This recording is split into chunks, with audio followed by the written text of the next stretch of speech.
This monthly reading wrap-up is all over the place. I've got a fantasy tea house, a murderous Halloween party, and even a theologically filled dragon adventure for middle grade readers. 9 books, and I've got thoughts. Per usual, I read across all kinds of different genres. I was a little one genre heavy this month, which you will see throughout, but I've got cozy fantasy, classic mystery, some epic adventures that I'm excited to share with you. Go in order of least to highest star ratings. Here's all the books I have on hand, and I'm going to keep it spoiler free for you. First up, and the most disappointing read, so 3.5 stars, and this is A Tempest of Tea by Hafsa Faisal, and I'm sure I'm mispronouncing her name, but I've had this on my TBR for so long, and I love the cover art. It just came out with the second book. It's actually a duology, so there are 2 books, and I think this book was overhyped, which is really unfortunate because, like I said, I've had it on my TBR for forever, and I was really excited to read this. I actually went into this book completely blind, and the biggest thing that hooked me on wanting to read this is because, 1, like I said, the cover art was beautiful, and 2, it has tea in the title, and I am a tea snob, and so, obviously I'm gonna wanna read a fantasy book about tea. So right off the bat, if I'd read the blurb / the very first sentence tells you this / if you pay attention, which I don't know how I missed this, to the cover art, you will see that the teacup is actually blood. It's a vampire book. When I read the first line and realized that, I was like, all right, let's go, vampire book. I didn't mean to read this as a seasonal read, but reading this in October was super fun. Totally fit the vibes for Halloween and fall. I did enjoy that part of it. I listened to this on audio, and the narrator did keep my attention, which was a huge positive. I've seen some reviews say that people thought it was slow or confusing, and I didn't feel that way at all. It was easy for me to keep up with. This is actually a heist book, which I also had no idea about. So we got vampires, we got tea, we got heists. It truly had all of the ingredients to be a really great book that I really loved, and it just fell flat. It was just mid in everything. There's also a huge narrative, which this is neither here nor there, but a huge narrative in colonialization. And it was almost like too much. It was brought up, I thought, too many times. And I would just think, yeah, I know, I get it. I understand. We've mentioned this 8 times already. I get it. And also, having an art degree, I have studied and seen pieces that have been repatriated and stolen from other countries. And I've actually had to debate both sides of that narrative. So again, it was a topic that was neither here nor there for me, but it was just brought up too much. Yeah, we get it. And we got it again. And all right, check, we got it. Thanks. Yep, bringing it up again. All right, yep, got it. Colonization, got it. Yep, colonialism, got it. All right. I think that just really impeded the plot for me because it just kept taking me out of the plot, which was really unfortunate. I think the characters were supposed to be in the YA age range, but they own and run a tea shop. Yeah, I had some qualms with that as well. My quick takes on this are 3.5 out of 5 stars. Genre is fantasy. It's technically labeled as a YA, I believe. It would definitely be upper YA, 16 plus because of the themes that are in it. Language is none. Spice is heated kissing, and content is blackmail, themes of prostitution, and innuendo.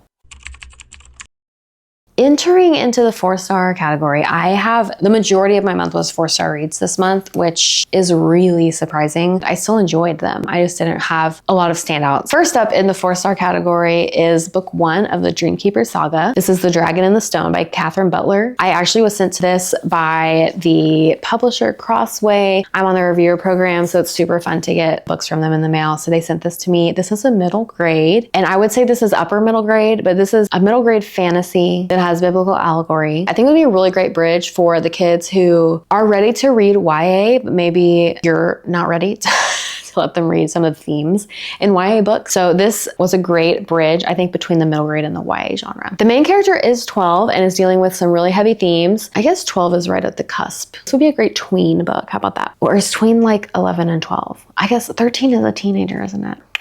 Yeah, I guess 12 is a good age. 12 is a good age for the main character of this book. Some of the heavy themes that the main character deals with is a recent past death of her dad, getting bullied at school, feeling responsible for her mom and her mom's grieving, and I would say depression that she's in, and then also being written off by adults at the same time. Her teachers and everyone else in her life kind of feels like she doesn't feel appreciated by any of them. So we got some heavy themes going on. I feel like there were a lot of parallels between Lion, the Witch, and the Wardrobe in this book. A human girl gets taken into a fantasy realm and is under the threat of dark forces, which we see with Lucy in the Chronicles of Narnia when she meets Mr. Tumnus. Also within this realm, there's a Christ figure that is akin to Aslan, and this character is a unicorn named Pax, and he's a light in the darkness and claims to have made characters new, which strengthens that Christ figure image. Unlike Narnia, I mean, like, kind of, because I guess Saint Nick is technically in The Lion, the Witch, and the Wardrobe. There were a lot of mainstream like lore elements in this. There were like Merlin, the wizard, Robin Hood, some figures from Greek mythology are like a few that stood out to me. And that didn't really bother me. I did read a few reviews that didn't enjoy that because they wanted more of like a Christian-centric book. But again, The Lion, the Witch, and the Wardrobe has Santa Claus. So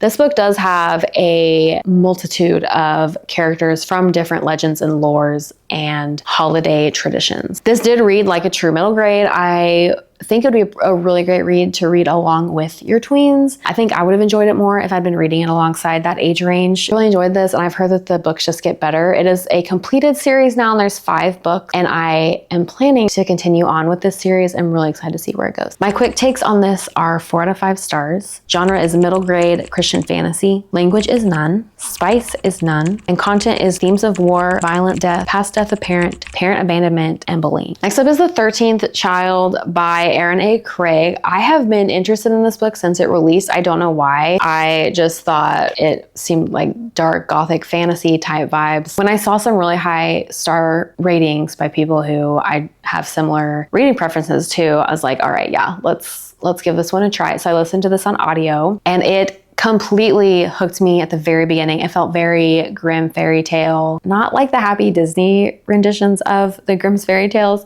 but like the real ones, like the true, like I'm not probably gonna read these to my children because they're terrifying. Follows a character from the age of 10 to 19 who becomes the goddaughter of Death. And while this seems like, if I'm just telling you about this, very dark, Death ends up being a really endearing character. He kind of takes on a father figure role for her. And before you go too far with that thought, I read and then soft DNF'd a book by Adeline Grace called Belladonna. And this is a popular YA fantasy. And the reason why I soft DNF'd this is because I knew where the plot was going and I didn't like it. And it is, again, like a YA aged girl. The god Death figure comes into her life, and the way that she speaks to him is that she offs herself with poison berries like over and over again. So she basically is committing suicide over and over again. And it all felt way too dark for me. Sometimes you can just read and be like, this is a great experience and I'm not reading too much into this, like it's not affecting me that way. And then sometimes I'll read a book like Belladonna and be like, no, it's too much and I can't help but read into it. The 13th Child didn't feel that way for me. Again, felt very more like Grimm's fairy tale, and Belladonna felt more like girls offing herself to hang out with Death. And Death was not a father figure. You can kind of, connect the dots with where that leads. And I'm pretty sure it also has at least one open door scene. Again, we're not talking about this book right now, but I've had friends that have read it and said it does have open door scenes. So again, just like not interested in that at all. Unfortunately, The 13th Child also does have one super weird scene of explicit content, and I didn't even know. Again, on audio, like I wasn't even prepared for it to happen. Like usually there's a lead up and you're like, okay, I know where this is going, like fast forward a couple seconds, or like, the 30-second skip. And this one had no lead up. It was like a fever dream. She has a nightmare, and then all of a sudden I like legit thought she was dead. Like I thought she had died. None of this is spoiler because literally nothing about this dream enhances the plot at all. I mean, it came off as such lazy writing to me. Without this scene, I would have absolutely loved this book. Like it was trending toward a 5-star, and then at that halfway point I hit this scene, and by the time I realized what was happening on the audio to try and like skip, it was over. And it was just like explicit touching basically. And it was just really unfortunate writing choice, lazy writing. And I think the author did it to create some type of romantic tension between the two characters, but that did not aid in that at all. It didn't develop any type of tension. The main girl was just like embarrassed when she was in his presence because she had had this dream. Like we could have done better. Like why? So that's in there. It's in chapter 26, and I don't have a physical book to give actual page numbers, but because of that scene, I don't feel comfortable recommending this to a YA audience. I just would not want my own girls reading that type of content at the age of, I think the YA genre starts at like 13. So yeah, no thanks. But I read it and enjoyed it as an adult. It was just that one dumb chapter. Like why? The pacing was also a little off for me, and I think think without chapter 26, and if the pacing was like the same, I probably would have given it a 4.5. Like I really enjoyed the plot. I really enjoyed the main love interest character development in the second half of the book was really, really great. There's a really endearing epilogue at the end, and I love when authors do an epilogue. But the pacing felt really off because she's the age of 10 to like 13 for a really long time. And then we get her like 14 to 19 really quickly at the end of the book. And I honestly was questioning, like, is this a duology and does this wrap up at the end? Because I didn't see how it was going to happen. And she got there. And again, the epilogue was really helpful. But yeah, the pacing in chapter 26 kept this one at a 4 stars for me. And with that, my quick takes are 4 to 5 stars. Genre is upper YA fantasy. Technically, I would be questionable about that. In my personal recommendation to you, language is infrequent, mild. Spice is brief, descriptive, touching in chapter 26. And content is death, murder, traumatic childhood, and themes of self-mutilation. Okay, I took a break from reading Agatha Christie, Hercule Poirot in order because I wanted to read Halloween Party, and this is book number 41. I had to double check my notes. 41 in the Hercule Poirot series. It's third from the last, so it was kind of sad to see him getting like old and people questioning if he was senile now. He's aged a lot, but he was not senile. He's still kicking. I still gave it a 4 stars, which I just kind of blanket give Agatha Christie 4 stars. I need to really go through and do like special ratings just for my 4-star Agatha Christie's and figure out which ones I loved more than others. This one falls into the lower category for me just because children were involved. As a mom, I don't enjoy that. I do not need help thinking up bad scenarios for children to be in. So thank you very much. I will pass. Agatha Christie, again, kept me guessing the whole time. I could not guess who it was. I decided to take a new approach this time, and I picked a character from the beginning and said, this is who I think it is. I'm going to stick to it, and I'm going to see if I can get all the pieces to fall into place, make it at the end be like, this is why this person did it, whether they did it or not. So the person I picked actually was involved with everything, but I could not. I could not put all the pieces together. So she stumped me still. I think she just holds so much back from the reader, but when she explains it all at the end, it makes sense. But like my mind would not have gone there because she's withholding pieces of information. So it's still a fun, engaging read. Try to use my deduction and thinking skills. I just realized I have this book, so I'm gonna show it to you. It was really interesting to see how the Halloween Party, like what kids in the 1960s were entertained by at parties and how it's so different from today. I'm really glad I have a lot more Hercule Poirot to come because I am not ready to tell his character goodbye. So I will be jumping back into the 5th book of the Hercule Poirot series. My quick takes on this one are 4 out of 5 stars. Genre is murder mystery. Language is mild. Spice is none. And content is murder and death of children. Finally, in my 4-star category is Empire of Dirt by Philip C. Quaintrell. This is book 2 in his Echo saga. And I've been reading this with an online book club I'm a part of, and I had really high hopes for this series. And again, this is one that just like, I mean, it was interesting, but there was so much going on that I thought eventually I'm gonna love this. It has all the pieces. It has all the things. And I just couldn't get there. And I don't know what it was. I did enjoy this one more than the first one though. The first one I gave 3.5 stars. This book really steps up the tempo and pacing, and I was more interested in the plot at this point too. I just couldn't ever get emotionally connected to the characters in the series. There was a cliffhanger ending, and I did want to continue into book 3, and I did continue into book 3. We're gonna talk about that one next, but first, my quick takes on this are 4 out of 5 stars. Genre is epic fantasy. Language is infrequent, moderate with an asterisk. So the author went back and rewrote these first 3 books, and I listened to the audio, and there were F-bombs in the audio, but they were not in the Kindle versions that I was reading as well on my Kindle. And so if you listen to the audio, it is strong language, and if you are reading the Kindle, it's gonna be moderate. And again, they are infrequently used. Spice is closed door, and content is graphic violence, killing, themes of war, and off-paged forced prostitution and torture. All right, book 3 in the Echoes saga. I did enjoy this one even more than book 2, so they did incrementally get better for me. But again, like I just eventually like this is gonna hit a 5-star for me, and it just didn't get there. And again, I don't know if it's just because I wasn't emotionally connecting to any of the characters, or I mean, he does have descriptive writing, but it was almost sometimes like the wrong description. I will say in the group chat that I'm in for this book club, it seemed like most people loved this, and there was some overlap between loving this and loving John Gwynne, which I love John Gwynne. But then quite a few people said they could not get into the John Gwynne books, the Faithful and the Fallen series, the first one's Mal, Malice, and I loved this. So if you've tried, based on my recommendations, I know I've talked about them before, the Malice, Ruin, Valor, and Wrath, I don't know, they're all right here, these books right here. If you've tried those based on my recommendation and couldn't get into them, maybe try this series by Philip C. Quaintrell. This book is called Relic of the Gods, and again, it's the third book in the Echo Saga. The saga is a 9-book series. However, he did write them to be able to be wrapped up as 3 separate trilogies, and he does do that. This third book does wrap up, and I have no desire to continue reading the saga. And my quick takes are 4 out of 5 stars. Genre is epic fantasy. Language is moderate. Spice is fade to black, and content is death, killing, and themes of war and torture.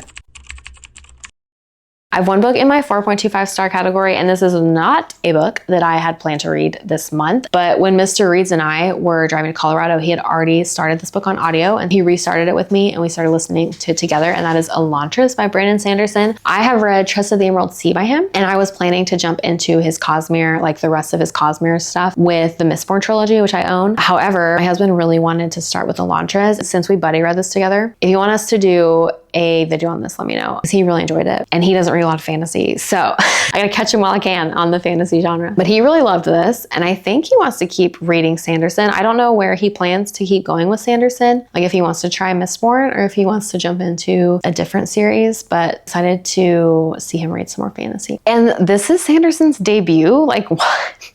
This book was really good. I did have some questions about some of the world building, and I don't know if that was just me. Like, I just wanted more information, and maybe that's atypical of the other readers of Elantris. Also, one of the things I struggled with was that when we listened to it on audio, we were listening at Mr. Reed's pace on audio. So we were listening at, like, I bumped it up to 1.2. I usually listen anywhere between 1.5 to 2 times. And so it was just taking a while to get through, and I knew I could read it faster. So while we were in Colorado, I read one evening, and I decided to get caught up to where he was in the audio originally. I read it on my Kindle. And what I struggled with when I did that was it seemed like all of the fantastical names that he created for everything did not match any type of English or writing rules. Like, if there's an E at the end, the E in the middle needs to be long, or, you know, any type of that thing. And I'm not an English person, so I don't really know all the rules, but just reading it really tripped me up. That's something that bothered me with this book.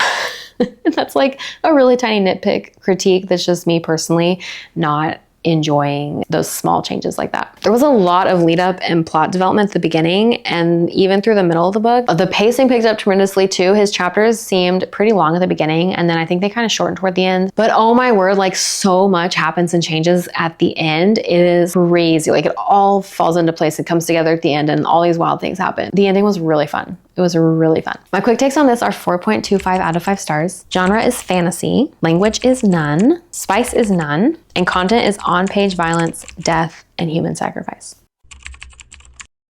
My 5-star reads. I have been taking my precious time with Emmett M. Lyon, and I read books 7 and 8 this month. I just couldn't stop. I loved them. I need to do a full review for all of these books, all 8 of them so far, but my favorites are 6 and 8, and I just love M.M. Lyon, and I actually recommend these to my mom, and she just read them straight through 1 through 8, and she loved them. And my mom loving a book is like top tier. I get my reading from her and like my book review critical thinking skills from her, and it takes a lot for her to truly love a book. And so, like, highest praise that my mom loved these, and I'm very excited to see what comes next in 9. I'll start with 7. This book had a good mix of happy and somber tones. We're dealing with grief, and this is set, if you don't know anything about the M.M. Lyon books, this is set in the 1800s in London, like 1886, I believe. So like Victorian era London. And we're following Emma and her life as she comes of age and is an orphan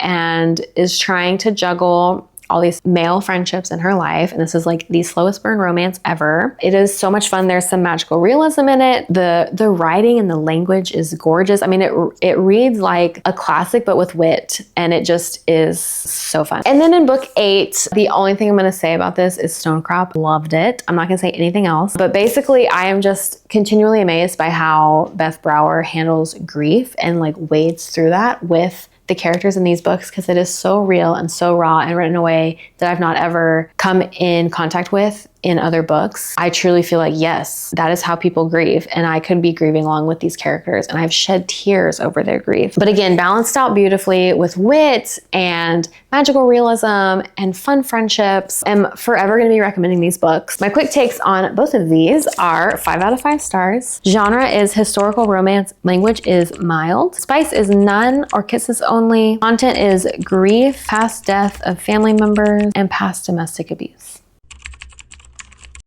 As I'm filming this, I am finally reading my most anticipated book of the entire year, and that is The Will of the Many. I just started this book. I have been saving this until book 2 comes out, so I've been hoping to just read them back to back in an attempt to give me one less cliffhanger ending to have to wallow through and wait on. So I'm really excited. I already have book 2 pre-ordered. I'm 10% into this, still have no idea what's going on, but I hope this lives up to the hype. Make sure you check out my next monthly roundup video in November. Hear my thoughts on The Will of the Many. If you're not already, make sure you click on my face and subscribe up here. And until next time, I hope all of your reads are 5 stars.